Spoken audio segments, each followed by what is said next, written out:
Marcos Jr. sa unang quarter survey ng Publicus Asia Incorporated. Habang tumaas naman ang kay Vice President Sara Duterte. Pinaniniwalaan nagkaroon ng negatibong epekto kay PBBM ang pagsuko ng gobyerno kay dating Pangulong Duterte sa ICC. Eden Santos sa balita.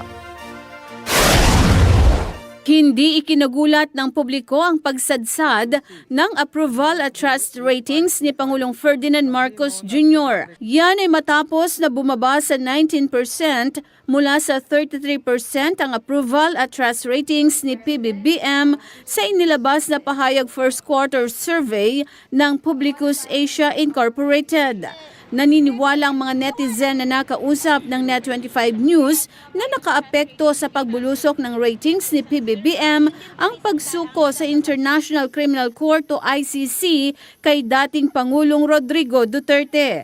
Ang survey ay isinagawa noong March 15 hanggang 2025 at inilabas naman noong March 28 na nataon sa kasagsagan ng pag-aresto kay FPRRD. Nakadagdag pa ang patuloy na kabiguan ng administrasyon ni Pangulong Marcos na tuparin ang mga ipinangako sa sambayan ng Pilipino na pababain ang presyo ng mga bilihin, pagsugpo sa korupsyon, pamamahagi ng disente at maayos na housing units, pagsawata sa kriminalidad, pagtugon sa kahirapan at iba pa. Yung trust rating ni BBM, dahil sa pagkadakip kay Pangulong Duterte.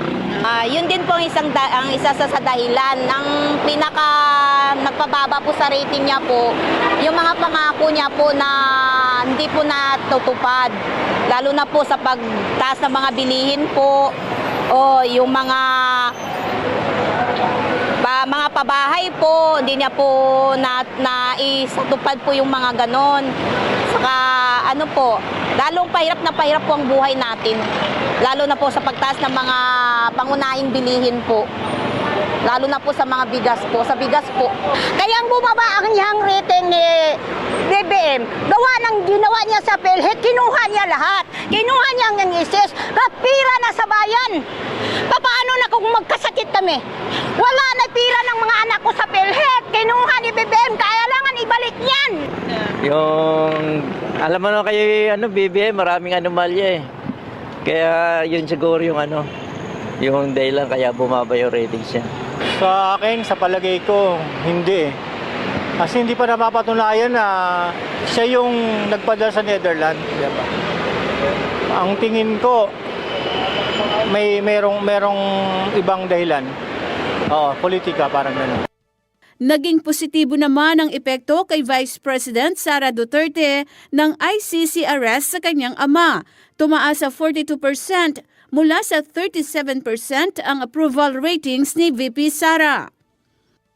Siguro sa tiwala, nakikita naman siguro yung tiwala eh. Yun, tumaas yung niya kasi mga tao, kikita naman siguro yung medyo maganda yung pamamalakad. Ano?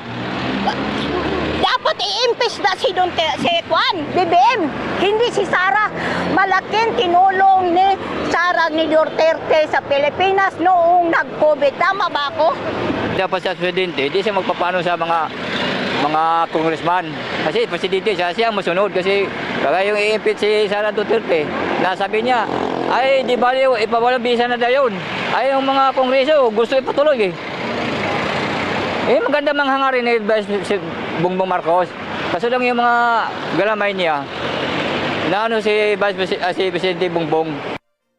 Dagdag pa ng netizens na sa halip si VP Sara ay si PBBM ang dapat ma-impeach. Dapat nilang tulungan nila, lalong-lalo yung mga mahihirap sa ngayon. Puro politika na yung pinag-uusapan nila. Ang kahirapan ng mga mahihirap, hindi naman dapat nila baliwalain.